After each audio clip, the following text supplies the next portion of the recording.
O conto é um gênero literário bastante conhecido no Brasil. Ganhou bastante reconhecimento por consistir de narrativas pequenas escritas em prosa e de linguagem acessível, em que geralmente são abordados temas menos complexos e que, ao mesmo tempo, interessem o leitor. No Brasil, esse estilo é bem difundido, possuindo grandes autores que perduram até os dias de hoje.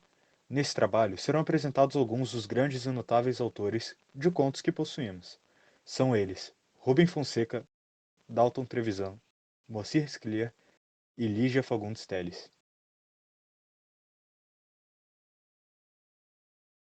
A começar por Rubem Fonseca, nascido no dia 11 de maio de 1925, em Juiz de Fora, mudou-se ainda muito novo para o Rio de Janeiro, onde se formou em Direito em 1949, na Universidade Federal do Rio de Janeiro. Rubem é um autor da geração de 45, a terceira geração do modernismo, ou seja, pós-modernista. Conhecido por narrativas envolventes, nesse contexto, gostava de desenvolver em suas obras certos problemas das cidades, e neles abordava grupos sociais esquecidos e comumente marginalizados. Por conta disso, para aproximar a linguagem do tema e do leitor, adotou um estilo bem direto para falar sobre violência, sensualidade e solidão. Nesse estilo, era comum reconhecer como características deste autor ação, suspense, humor, ironia, temática policial, narrativa realista, relato objetivo, linguagem coloquial, violência urbana, desigualdade e hipocrisia social, corrupção das elites, abuso de poder. Sua bibliografia é extensa, com dezenas de obras publicadas. Porém, suas principais obras são Agosto, O Caso Morel, O Selvagem da Ópera e O Seminarista. A Grande Arte. O personagem principal é um detetive chamado Mandrake, que não confia completamente no sistema, mas não acredita na justiça com as próprias mãos. Em sua concepção, os crimes necessitam de total interpretação e investigação para serem solucionados. Em certo momento, Mandrake diz uma frase que ficou famosa ao retratar bem a realidade: o comportamento humano não é lógico e o crime é humano. Em diversas oportunidades, ele sente chances de vingança, seja por ele, por coisas de seu passado ou pela vítima.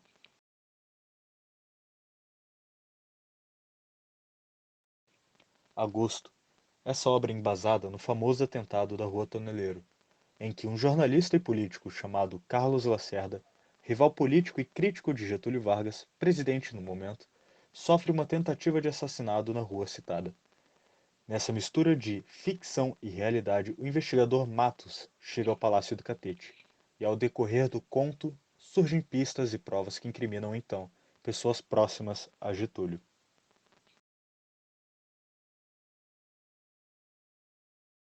Em 1925, em Curitiba, nasce Dalton Trevisan. Este passa sua infância e adolescência sobre influência do modernismo. Nesse contexto, assim como todos, recebeu fortes influências do que estava ocorrendo na época, como a Velha República, a marginalização dos ex-escravos, a classe proletariada estrangeira e mudanças políticas a partir de 1917, refletidas da agitação política da Revolução Russa. É então que, em 1945, com o início da Guerra Fria, é passada a ideia de romper com o tradicional. Considerado um período multifacetado das manifestações artísticas, a literatura contemporânea surge em um período pós-moderno conflitante e traz traços de vários outros períodos de forma peculiar, remetendo o modernismo nesse quesito de romper com o tradicional.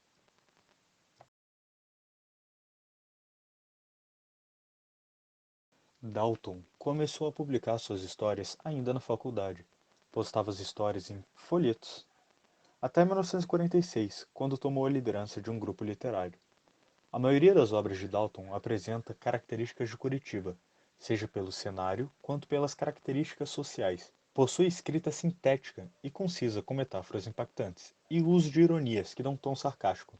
Apresenta apenas o crucial: suas obras são marcadas pelo individualismo, pluralidade, liberdade de expressão, espontaneidade e mistério, onde juntamente com a visão sarcástica cria personagens solitários, recheados de ilusões, tragédias amorosas e desencantos.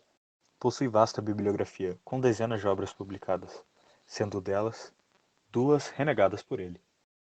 Suas principais obras são Cemitérios de Elefantes, O Vampiro de Curitiba, sendo delas sua obra-prima Novelas Nada Exemplares.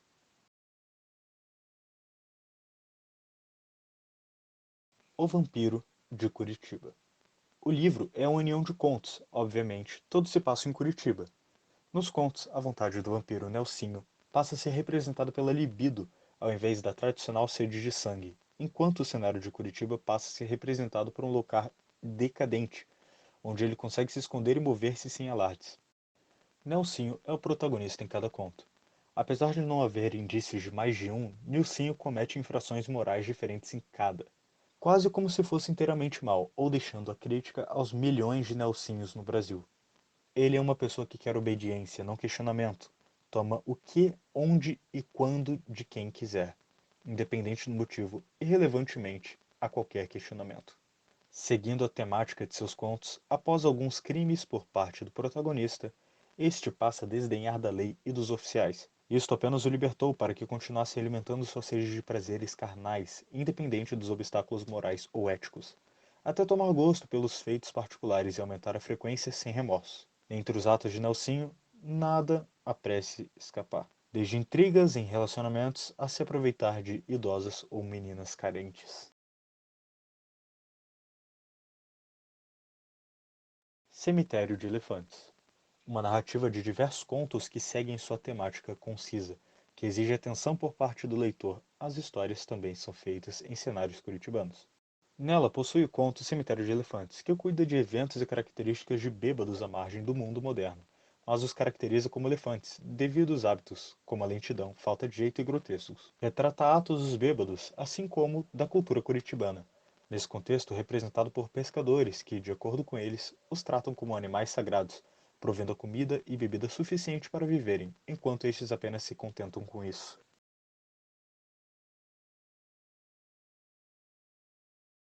Nascido no dia 23 de março de 1937, o porto-alegrense Moacir Squillier era filho de imigrantes russos com origens judaicas. Em 1955, começou seus estudos em medicina na Universidade Federal do Rio Grande do Sul, formando-se em 1962. Especializou-se em saúde pública, tendo exercido a profissão junto ao Serviço de Assistência Médica Domiciliar e de Urgência. Moacir Scliar é classificado como um autor da literatura contemporânea. Seu estilo é leve e irônico, agradando diferentes tipos de leitores. Scliar possui um texto fluente e apresenta características do realismo mágico e da narrativa fantástica. Com uma escrita direta, o autor publicou livros de literatura infanto-juvenil, romances, contos e crônicas. É importante perceber que, apesar do texto se mostrar simples, ele apresenta nuances de significados, permitindo diferentes interpretações. O escritor, em todos seus anos, escreveu 74 livros, que contemplaram vários gêneros e foram traduzidos para diversos idiomas. Foi também colunista dos jornais Zero Hora e Folha de São Paulo, para os quais escrevia crônicas sobre o cotidiano, literatura e a medicina. Dessas 74 obras, suas principais são Guerra no Bonfim, O Centauro no Jardim e A Majestade do Xingu.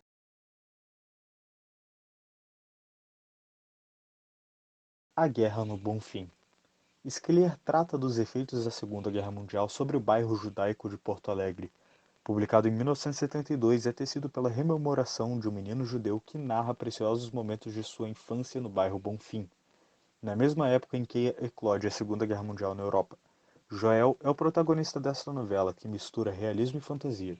Ele relembra seus tempos de menino judeu quando vivia com a família na Porto Alegre dos anos 40, em pleno bairro Bonfim, o coração judaico da capital gaúcha. Revivendo seus anos de aprendizado, Joel busca na memória o garoto que, em meio às notícias da guerra na Europa e uma comunidade imigrante vinda de lá, brincava com os amigos e aventurava-se pelas calçadas do bairro, conhecendo os fatos da vida. A imagem e as angústias do célebre escritor Franz Kafka são um espectro que paira sobre o passado e o presente de Joel, que, com sua família, luta para se adaptar em uma sociedade que é e não é a sua. A Guerra no Bonfim, lançado originalmente em 1972, em plena ditadura militar, é o primeiro romance de Moacir Scliar e também um romance de formação. Como outros livros de sua geração, testemunha a necessidade dos escritores brasileiros contemporâneos de lançar novas luzes sobre o passado e a identidade nacional.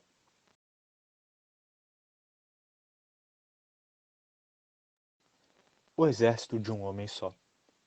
É um romance publicado em 1973. Conta a vida do personagem principal, Meyer Gisberg, um judeu vindo da Rússia que se mudou para Porto Alegre.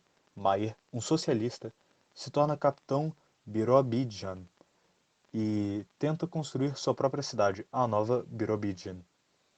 O capitão Birobidjan, como ele autodenominava, se autodenom- se autodenominava, era desde sua infância e adolescência um garoto rebelde, que em toda a sua vida deu desgosto para seus pais. O livro, com sua forma diferente de escrita, com um tempo cronológico incerto, faz uma confusão na mente do leitor, até chegar ao final, que dá sentido a tudo que foi contado sobre a vida de Meyer. E o leitor passa a entender por que tudo aquilo acontece com o personagem.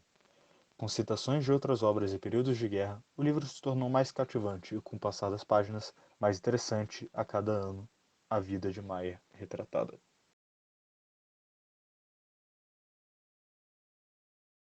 Nascida em 19 de abril de 1923 em São Paulo, Lídia Fagundes Telles é uma escritora, conhecida como a Dama da Literatura Brasileira.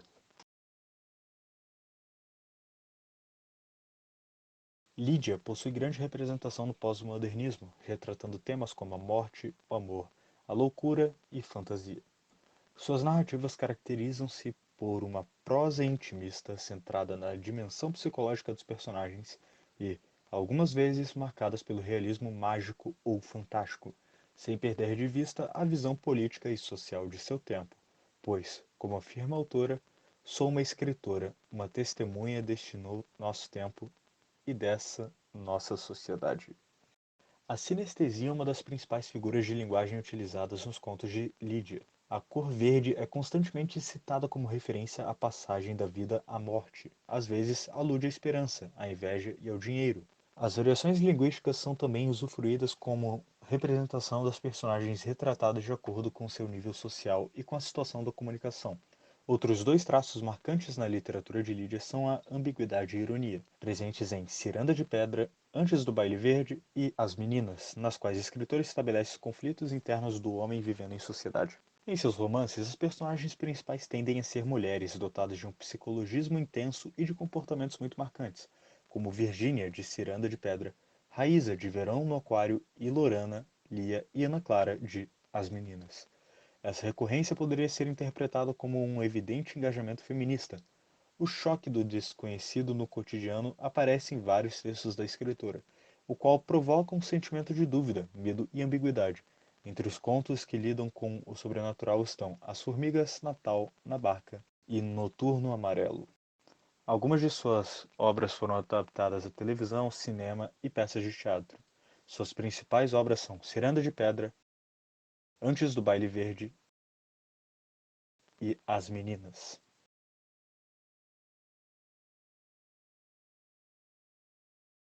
Venha ver o pôr do sol e outros contos. Dois amantes, Raquel e Ricardo, se encontram em um cemitério abandonado depois de tempo sem se ver. Raquel fica inconformada com a escolha do local, mas é persuadida a prosseguir. Pelo caminho do cemitério conversam relembrando o passado e sobre a riqueza do companheiro atual de Raquel, o qual fica claro ser muito abastado e ciumento. Contudo, o texto também deixa claro a afeição de Ricardo sobre Raquel. Ele quer mostrar a ela o pôr do sol, que pode ser visto no jazigo onde estão enterrados sua mãe e prima. Esta última sempre brincava por lá com Ricardo, tinha afeição por ele. Morreu quando completara 15 anos e, segundo o mesmo, possuía olhos muito semelhantes aos de Raquel. Entretanto, ao chegar à capela, Ricardo chama Raquel para ver a foto da tal prima e conferir por ela a semelhança. Porém, Raquel faz a descoberta que aquela nunca foi o jazigo da família de Ricardo. Todavia, neste ponto do conto já é tarde. Roberta é trancada na capela por Ricardo, que já havia renovado o cadeado previamente. Ela grita por sua vida, Ricardo vai embora e, conforme se afasta, o som fica cada vez mais abafado, até sumir completamente no portão do cemitério.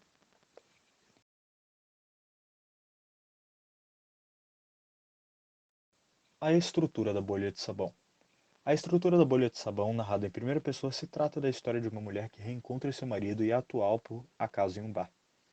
O que lhe faz aflorar o ciúme. O homem em questão é um físico que estuda a estrutura da bolha de sabão. Na conversa, ela não se interessa pelo que ele fala, mas sim pelas memórias de sua infância que as bolhas a fazem lembrar. Em outra ocasião, se encontram novamente em uma exposição de pintura. Conversaram a ex-mulher, a atual e o ex-marido, barra marido. Após a conversa, a protagonista recebe a triste notícia que seu ex-marido está muito doente. Depois de receber a notícia, se encontram uma terceira vez, mas nesta, ele se encontra na cama devido à doença. A atual mulher está mais dócil e sai do quarto para visitar sua mãe, permitindo que a ex-mulher fique no quarto a sós com o homem. Neste momento, devido à situação, a protagonista reage pensando: saiu e fechou a porta. Fechou-nos, então descobriu que estava faltando o Deus. Agora eu sabia que ele ia morrer, dando ao texto um final vago e brusco.